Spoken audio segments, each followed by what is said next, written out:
Em nome de Allah, o Clemente, o Misericordioso. Sobre a alimentação no Islã.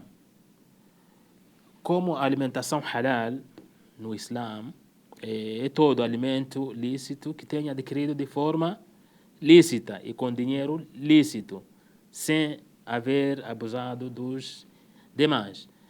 Significa que o muçulmano, ao buscar aquilo que ele se alimenta, tem que ser por meios justos, ou seja, ter trabalhado, ganhado aquilo que ele ganha e depois adquirido de forma lícita sem cometer injustiças. Ou seja, assim entra a questão de alimentação halal. Até podemos incluir aí a vestimenta e por aí vai. Tudo que ele adquire de forma lícita, então é considerado halal, ou seja, não foi adquirido de forma injusta, não roubou, por exemplo, não extraviou. Então, não é apenas a questão daquilo que o Islã ou o Alcorão ele já prescreveu como sendo ilícito, mas sim aquilo que a gente vê, a forma que foi adquirida, pode ser considerada também ilícita. Digo aquilo que foi prescrita no Alcorão, por exemplo, a gente encontra que, de forma geral, a carne de porco, é um exemplo que estou dando, já foi colocada como ilícita ali. A gente já depara no Alcorão e nas citações do profeta Muhammad sallallahu alaihi wasallam.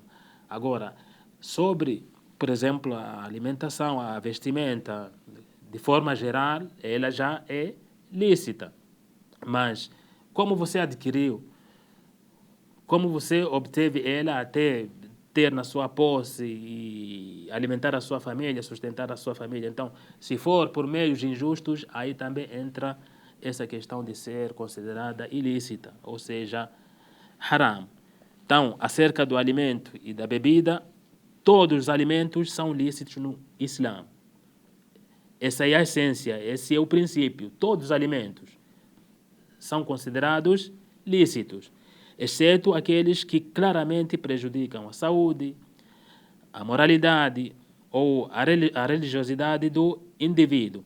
Então, o muçulmano, numa primeira fase, tudo o que ele vê de alimento tem que considerar como sendo lícito, ou seja, permitido o seu consumo. Como é que a gente vai alegar que é ilícito, o tal alimento é ilícito, quando a gente tem as evidências? Primeiro, por exemplo, se temos alguma evidência do Alcorão, temos uma evidência dos ditos do profeta Muhammad, aí vamos falar, não, o alimento tal é ilícito, ou seja, não é permitido o seu consumo porque o Alcorão já descreve como sendo ilícito, ou o profeta Muhammad já citou que é ilícito. Então, se não foi citado nem no Alcorão, nem nos hadiths, então vamos ver como é que esse alimento age para a nossa própria saúde. Então, se é prejudicial à saúde, também é considerado ilícito. É haram, ou seja, não podemos consumir. O alimento tal é venenoso. Então já sabemos que é venenoso. Mesmo que ele não está prescrito no Alcorão ou nos ditos do profeta Muhammad, temos que saber que é ilícito o seu consumo, porque ele é prejudicial à saúde. Aquele alimento que vai prejudicar a sua moralidade ou a religiosidade, então também entra nisso, como sendo um alimento ilícito no Islã. Allah, louvado seja, criou tudo quanto há na terra para o benefício do ser humano, exceto aquilo que foi proibido. Essa também é uma das essências. Deus criou tudo para o nosso benefício, tudo. Então, o que a gente vai se afastar? Vai se afastar aquilo que ele proibiu. Aquilo que a gente sabe, a ciência também comprova que não, isso aqui é venenoso, isso aqui vai prejudicar a saúde. Então aí também voltamos atrás como sendo algo prejudicial à nossa saúde, à nossa moralidade, religiosidade.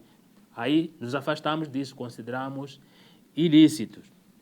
Em um dos versículos do Alcorão, no Surat Al-Baqarah, o capítulo 2, versículo 29, Allah diz: Ele é quem criou para vós tudo quanto há na terra.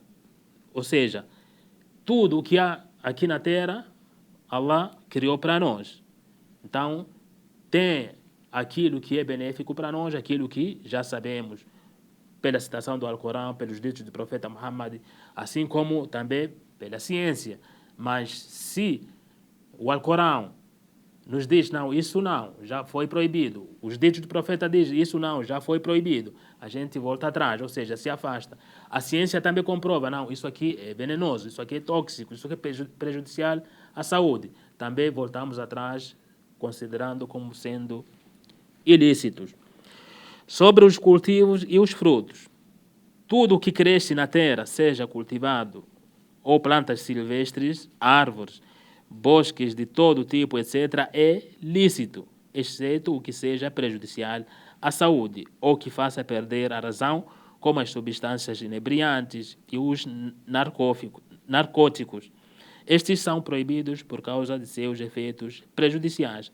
Então, essa parte é quase a repetição daquilo que a gente abordou anteriormente, que a questão de frutas, por exemplo, tudo o que é uma fruta é lícita o seu consumo. Só aquilo que é comprovado que é prejudicial à saúde, aquilo que é comprovado que é prejudicial à nossa moralidade. Então, aí também voltamos atrás, ou seja, o muçulmano não consome porque vai prejudicar em alguma coisa, ou seja, se é a saúde ou a sua moralidade, então volta atrás. Então, no princípio, tudo, que fruta que a gente se deparar, podemos consumir quando se comprova que não é venenoso ou algo similar. Sobre as substâncias inebriantes ou bebidas alcoólicas. Isso inclui tudo o que faz perder a razão total ou parcialmente, por um período curto ou longo. O profeta Muhammad, que a paz e bênção estejam com ele, disse: tudo que embriaga faz perder a razão e tudo que faz perder a razão é ilícito. É um hadith narrado por Muslim. Então, aqui diz sobre as bebidas alcoólicas, inebriantes, que tudo que faz perder a razão total ou parcialmente já é considerado ilícito, ou seja, é haram o consumo desse tipo de produto. Então o profeta Muhammad reforça dizendo: tudo que embriaga faz perder a razão e tudo que faz perder a razão é ilícito. Então aqui as bebidas alcoólicas para o muçulmano tem que se afastar ou tem que evitar de forma absoluta, porque alteram, como vem aqui, alteram embriaga ou faz perder a razão, algo similar. E aqui a gente vai aproveitar, lembrar que no início do Islã as bebidas alcoólicas eram lícitas, eram consumidas. Só que chegou um momento em que alguns dos companheiros, ao consumirem, ir fazer, por exemplo, a oração, já começavam a trocar o que eles estavam falando. Os versículos que são recitados já começavam a trocar. Ou seja, não falando como está exatamente no Alcorão, trocando as palavras, as frases e tal. Então, essa foi uma das razões da proibição das bebidas alcoólicas. Ou seja, como aqui vem essa citação, ela faz perder a razão ou total ou parcialmente. Aí a pessoa não sabe o que está falando, o que está recitando, e ali está diante de uma oração, orando ou rezando, pedindo a Deus, a Allah subhanahu wa ta'ala. Então, um dos motivos dessa proibição, então, foi aqui, esse exemplo que eu dei. Antes era consumido, mas isso de perder a razão, da pessoa não saber o que está falando, e mesmo que saiba, então, para se, como se diz, portanto, como eu vinha dizendo que o profeta Muhammad, que a paz e bênção estejam com ele, disse: tudo que embriaga faz perder a razão e tudo que faz perder a razão é ilícito. Então, falamos um pouco antes que antes o Islã permitia, ou seja, era permitido Isso no início do Islã, onde se consumia a bebida alcoólica. E uma das razões que fez com que isso fosse proibido, alguns dos companheiros do profeta Muhammad consumiram, quando foram na oração, quase trocando as frases, as palavras, e aí foi revelado um versículo que proibia de vez, ou seja, os muçulmanos deviam evitar o seu consumo. Mesmo que aqui venha que aquilo que faz perder razão total ou parcialmente, então tem que ser evitado, como diz o ditado, cortar o mal pela raiz. E diz-se, falando dessa proibição, quando o profeta anunciou a proibição, disse que aqueles que produziam esses produtos, o álcool no caso, começaram, ou alguns foram ter com o profeta Muhammad, perguntando se tá bom, nós não podemos consumir, pelo menos podemos vender, ou seja, ganhar de certa forma. Não consumimos, já que é proibido a partir de hoje, já se tornou ilícito o seu consumo, pelo menos podemos vender para aqueles que não são muçulmanos.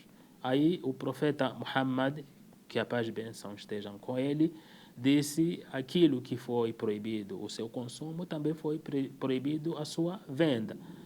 Então, para o muçulmano, nem beber e também nem vender pode quanto às bebidas alcoólicas. Então, é igualmente ilícito se as bebidas alcoólicas, no caso, são feitas à base de frutas, como a uva, passas ou figos, ou à base de grãos, como a cevada, milho ou arroz, ou base de doces e mel. Então, seja qual for a fruta que foi usada para fazer o quê? Fabricar essas bebidas alcoólicas. Então, faz com que isso seja o quê?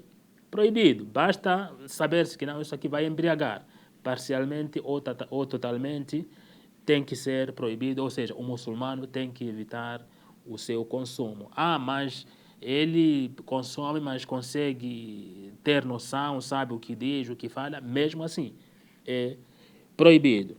Portanto, tudo que embriaga é ilícito, independentemente de como se chama, ainda que seja agregado a outros produtos como os sucos naturais, doces ou chocolate, seja qual o produto que foi feito ou agregado, aqui está falando que é proibido, ou seja, é ilícito, porque vai alterar ali ou fazer perder a razão da pessoa, fazendo com que a pessoa haja de forma inadequada diante dos outros. Wa sallallahu ala Muhammad wa ala alihi wa sahbihi ajma'in. Alhamdulillahi rabbil alamin.